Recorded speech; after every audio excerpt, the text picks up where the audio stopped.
कता हिँड्नुभयो हजुर कता हिँड्नुभयो भनेर नि कहाँ हो घर हजुरको हजुर खानासाना खानुभयो त के पैसा सैसा छ कि छैन के खानुहुन्छ तपाईँ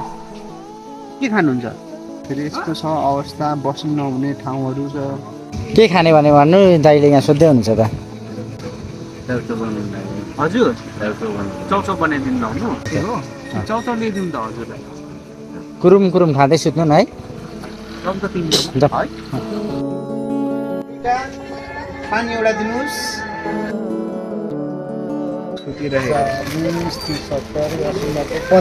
पन्चानब्बे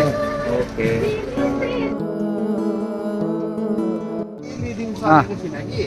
दिनुहोस् एकदम